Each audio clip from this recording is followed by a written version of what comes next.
The number sits hidden in plain sight. In a single fiscal year, the United States Department of Defense reported accounting adjustments totaling more than the entire GDP of Brazil. $6.5 trillion. Gone, adjusted, untraced. This is not a typo. This is not a rounding error, and nobody in Washington seems able or willing to explain where it went. Welcome to Phantom Atlas. It begins, as most bureaucratic mysteries do, with an audit. The year is 2017. A Montana State University economist named Mark Skidmore downloads thousands of pages of federal financial reports. He is looking for something specific: discrepancies between what agencies report spending and what they actually account for. What he finds stops him cold. Between 1998 and 2015, the Treasury and Defense Departments show adjustments totaling $21 trillion. $21 trillion.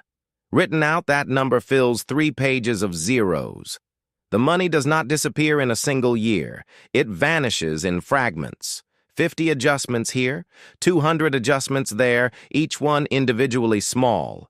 Together, an abyss. Skidmore is not a conspiracy theorist. He holds a doctorate in economics from the University of Michigan. He has published in peer-reviewed journals. When he first sees the numbers, he assumes he has made an error. He checks his methodology. He downloads the data again. The numbers hold. He reaches out to the Department of Defense. No response. He files Freedom of Information Act requests. He receives pages of redacted documents. He receives silence. The trail of breadcrumbs leads to a basement office in Washington, where a small team of auditors once worked. Their job was to reconcile the books. They were disbanded in 2011. The reasons remain unclear. Inquisitive. Here is what we know. Federal agencies are required to submit annual financial reports. These reports are supposed to balance. Money in equals money out. But the DoD has failed these audits for 26 consecutive years. 26 years of red ink. The Government Accountability Office has listed military accounting as high risk since 1995, and yet the problem persists. Some of the missing trillions can be partially explained. Billions here are reclassified. Hundreds of millions there are transferred between accounts. But mathematicians who have reviewed the data say the explanations do not add up. A 2018 analysis by the National Defense Authorization Act's independent auditors found $1.8 trillion in unsupported adjustments in just one fiscal quarter. Unsupported means no receipts, no documentation, no paper trail, just numbers adjusted upward, then adjusted again, then lost in a maze of internal transfers that cross hundreds of subaccounts. The money leaves one bucket. It never arrives at another. It simply ceases to exist on paper. Calm, there is more. The Federal Reserve's own balance sheet holds clues. Between 2008 and 2010, during the depths of the financial crisis, the Fed created over $3 trillion through quantitative easing. This money was supposed to stimulate the economy. It was supposed to flow into banks, into businesses, into circulation. Instead, according to a 2011 report by the Fed's Inspector General, trillions of dollars were distributed through emergency lending programs. Where did that money go? Who received it? Which banks hold accounts that appear in no public registry? The answers exist. They are locked inside reports that Congress ordered to be destroyed in 2011.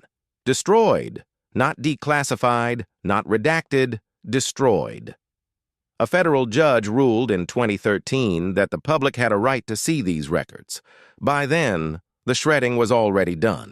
Now here is where the story twists. The official explanation is simple. Federal accounting is complicated. The DoD manages thousands of bases in dozens of countries.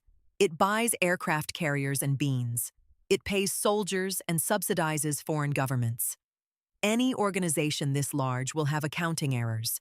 The 21 trillion figure, according to this view, is a misinterpretation.